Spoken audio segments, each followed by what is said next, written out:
Let's start at the very beginning of kinds of functions we're going to be using. So the definition of a function, that's the first thing we're going to write down. A function is a mathematical relation that maps the set of input values to a set of output values such that each input value is mapped to exactly one output value. You've heard this definition since you started dealing with functions, probably in like 8th grade. However, you used to only really rely on what's called the vertical line test to determine if something was a function or not. That really is not going to be enough in this class anymore, because we're going to be dealing with types of functions, especially in Unit 3, which is not until next semester, I get that, where they don't pass the vertical line test, but they are functions. So we're going to leave that definition behind us, and we're really going to work on using this statement that each input has exactly one output. That needs to be the phrase that you can tell me when I ask you about what a function is. A function is a relation where each input has exactly one output, especially one unique output. And we'll get tuned up on that vocabulary later. Just some more definitions that probably you've heard of before. A set of input values of a function is called the domain of that function. It is represented by the independent or the x value. These are things we should know. The set of output values of a function is called the range of the function. It is represented by the dependent variable, or typically a y variable. They're not always going to be x's and y's in this class. We're going to be using time and height, time and distance, but you can think of them as x's and y's for now.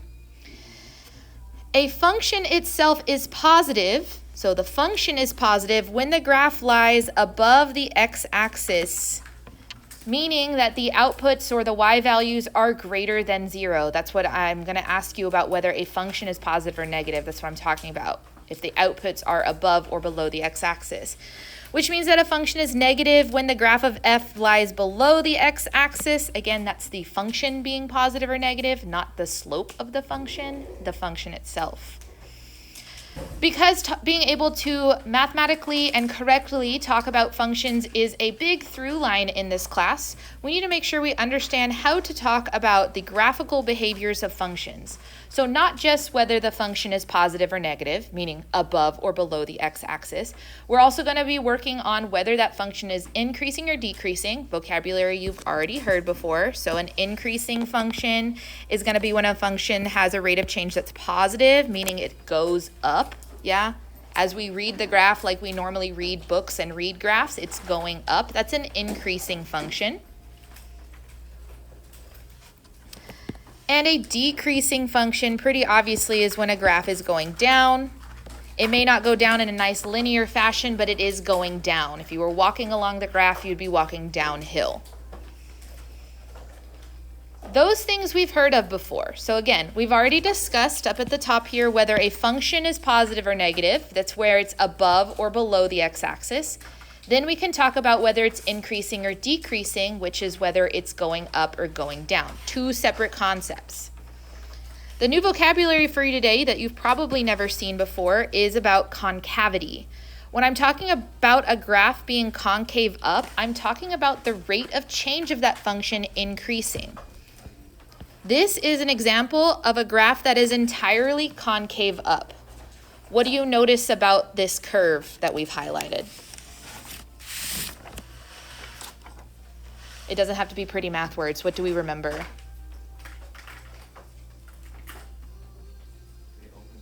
It opens upwards. Great. Does anyone remember what kind of function this is called? Quadratic. So this is a quadratic function. Quadratics are either entirely concave up or entirely concave down. Before this class, you would have called that opens up or opens down. That was a precursor to talking about concavity. Concave up versus concave down. Y'all look over here at me for a second. When we're talking about concavity, your hands have all the answers. So do this with your hands right now. This is a concave up graph. This is the portion of a graph that is concave up. So we have our wrists touching and our fingers going up. The opposite way, concave down, is when your fingertips are touching. This is a concave down graph. And this feels so simple because of the examples I have on your notes. You're like, well, very obviously, this is concave down because it opens down. It's a sad parabola. Aw. But when we get into more complicated graphs, there's going to be portions where they switch concavity over and over again, and we need to be able to determine what shape it is. So your hands have all the answers. If you're concerned whether it's concave up or concave down, literally just do this with your hands and you'll be able to match it up.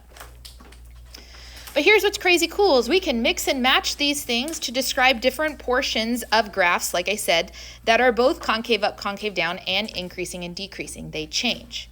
So first, and I know we're sharing highlighters potentially along your table, so this might take a while, we're going to highlight just the portion of this graph that is increasing. Just the portion of the graph that is increasing. Where does this graph start increasing?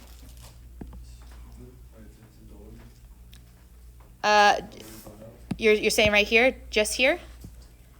Remember, increasing is talking about when the graph goes up. Is this the only portion that goes up? No. Oh, like right here, yeah? Great, so we're going to take our color for increasing, which for me was green, and we're going to highlight from negative pi over 2 all the way to pi over 2. That is the worst highlighting job I've ever done. Let me try that again. And this is the portion that is increasing. It's when the graph goes up, yeah? Within this increasing section, there is a portion of this graph that's positive and a portion of the graph that's negative. Those are different things. Take your color for decreasing, which for me was pink or red, and there's two sections, hint, that it is decreasing. Where are they? The start and finish. So to be more accurate, we're going to talk about the interval, so the x values here. So from negative pi to negative pi over 2, the start. Love it. And then the finish, which is from pi over 2 to pi. Those are the two portions of this graph where the graph is decreasing. So we have increasing, we have decreasing. Make sense? Now on the same graph, we're going to color concavity. So for me, concave up was blue. There is one portion of this graph that is concave up. Remember, concave up is the portion that opens up, right? Where does it start being concave up? In the beginning. So from, what's the x value right there at the beginning? Negative pi. And when does it stop being concave up? 0. Great. So this portion is concave up. Notice that it can be increasing or decreasing, but it is all concave up. Which means that next portion is what? Concave down from 0 to pi. Yes? Do we see how we're going to have to start describing graphs? There's many things I could ask you about a graph, so you have to pay attention to what part of the graph I'm asking about. But the nice thing is, like I said with concavity, your hands have all the answers. So if I was making my hands look like this blue portion of the graph, it would be concave up, so it would look like this, yeah? And I'm facing backwards, so I'm using the correct hand for you. My left hand here is the decreasing part that is concave up. Yes? The right hand is the increasing portion that's concave up.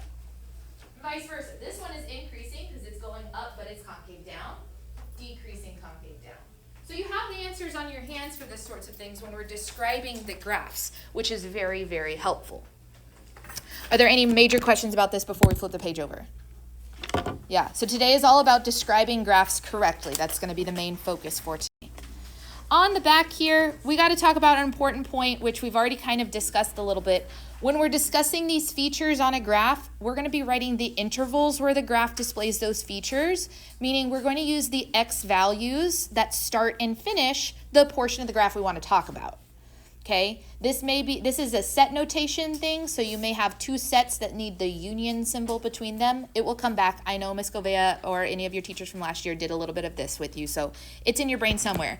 But before we answer example 1, which is to describe different portions of the graph, let's color code just so we make sure we know what we're looking at. Let's do increasing and decreasing first. So I need my green color for increasing. Can you guys help tell me where this graph is increasing? Remember, increasing simply means goes up. 4 to, okay, great. There's one more portion where this is increasing. -2 to 0. So right here, we have a graph that's the portion of this graph that's going up, increasing. Which means that the rest of the graph, right, because it's all tilted down, it's all going down, would be our portions that are decreasing. Pow, nice. Now let's talk concavity. Is there a portion of this graph that is concave up? Yes. Where does it start? 2, and where does it end? Great. So this is the portion of the graph that's concave up. Notice it is both increasing and decreasing, but that whole section is concave up. That whole section, the rate of change is increasing. And then we have concave down. Where is it concave down? -2 to 2. And now, is that little section on the side from -4 to -2, is that concave up or concave down? I'm so glad it's an awkward silence right now. It is neither. Okay, it is simply a linear equation. Linear equations have no concavity. Their rate of change is constant, so their rate of change is neither increasing nor decreasing, which is an important point. Now this color code is going to help you answer the questions. I'm going to do the first one with you so you can remember set notation, and then I'm going to let you try to answer the rest of them. But part A is asking me where h, that's the name of the function, where h is increasing. Okay, well, we've already looked at this graph and seen the two portions that are increasing. Those two portions are from, you guys already told me this, from -2 to 0 or from 4 to 7. That is set notation that tells me that there are two pieces from -2 to 0 or from 4 to 7. Those are not coordinates, by the way. Remember, this is an interval, so it's all x values. That's where h is increasing. Okay, we've got it color-coded, so I think we would know how to answer the rest of these. Can you guys try B through F? And we'll come back together in like a minute or two to see if we got it right. Okay, if I'm cutting off your thinking because you didn't have enough time to finish, just catch up with me here. If we were writing the intervals that are decreasing, I would say that that occurs from -4 to -2 or from 0 to 4. How do we do on that one? Fabulous. To talk about the intervals where h, name of the function is h, by the way, h is concave up, well, that's only the section from 2 to 7, so that's the interval we would answer with. To talk about where d is both increasing and concave down, that means it needs to happen at the same time. So that's where the color code comes in.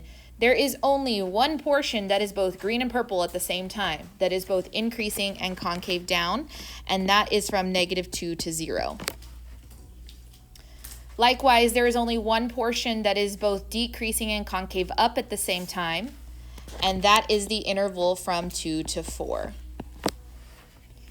And then we kind of already discussed this last one. There is one portion of this graph that is neither concave up nor concave down, and that's the little linear section of this piecewise function from -4 to -2.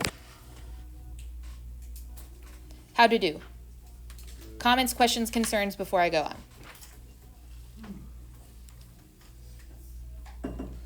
If yes, ask me later. If you're afraid to ask in front of people, or ask your neighbor, that's fine too. We can always do that. Important point number 2, when we're talking about the rate of change in this class, which is a huge through line through the class, we're going to talk about rate of change a lot. Essentially, we're talking about slope. Before today, you probably only talked about slope in regards to a linear function, because those are the only ones that have a constant slope or a constant rate of change. But all functions, you can determine an average rate of change, which is what we're going to be focusing on. So when I'm saying rate of change, you can think slope. It's actually a really great tool for you to think slope. I'm just going to constantly call it rate of change. However, because it's so easy to get confused, I need you to make sure that you read carefully in this course, because whether I'm talking about the function or if I'm talking about the rate of change of the function changes how you should answer the question. Okay? So in the following questions, I'm going to ask you either about f or the rate of change of f, and it changes what you look at for these functions. So this is where being able to describe graphs really comes in handy. For this graph of f, is the function f positive or negative?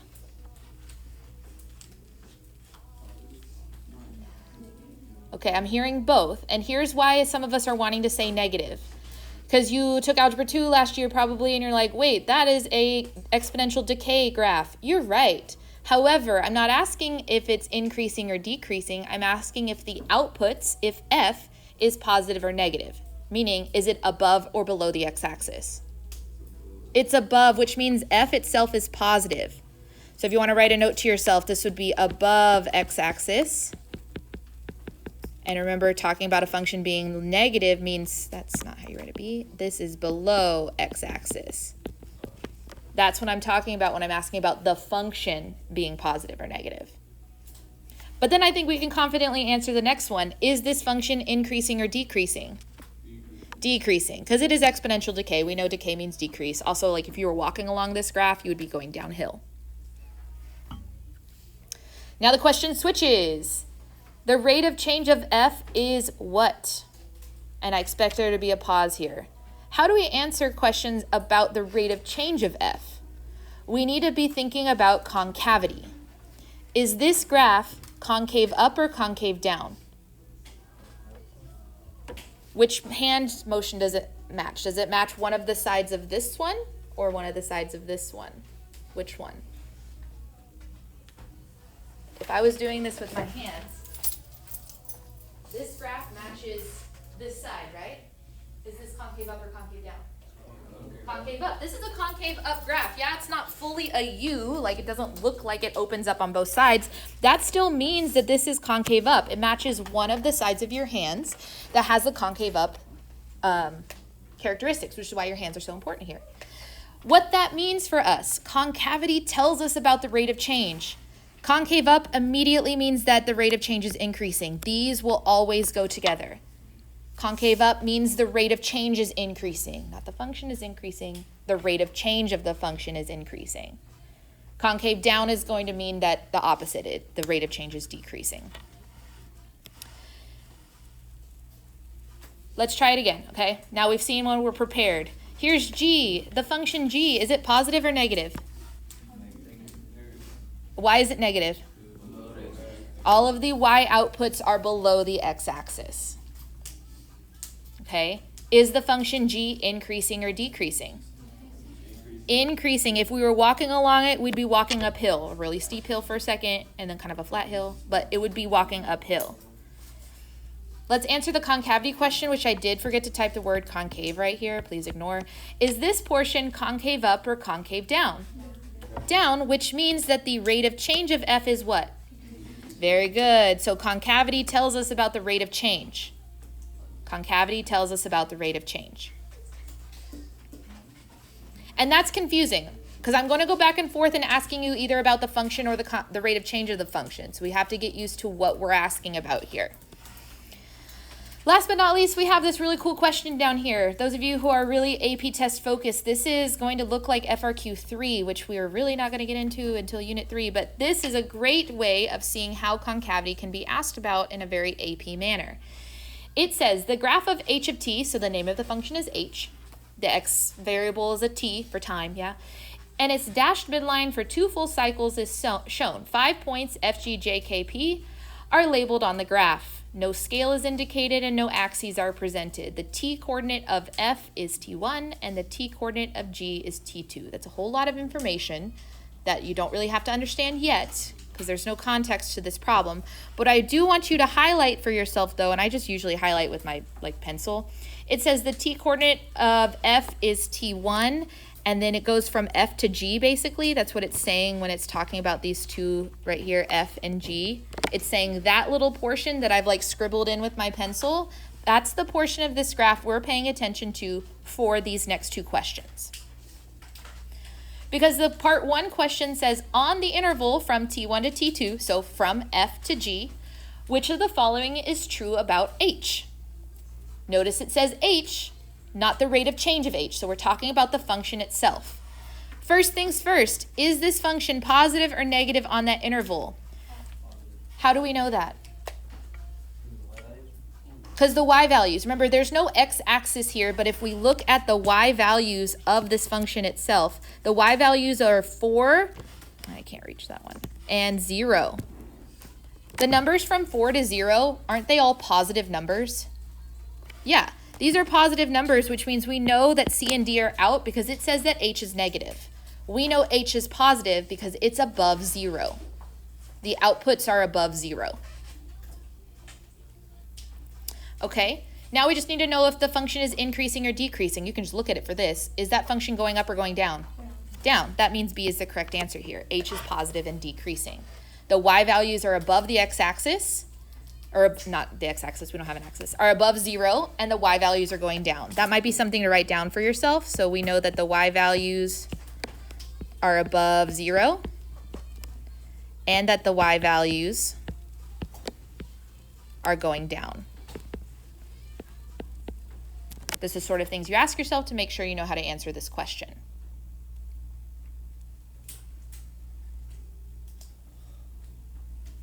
Part 2 now asks me not to describe h, which is what the first part did, but it wants me to describe the rate of change of h. So we're switching what we're describing.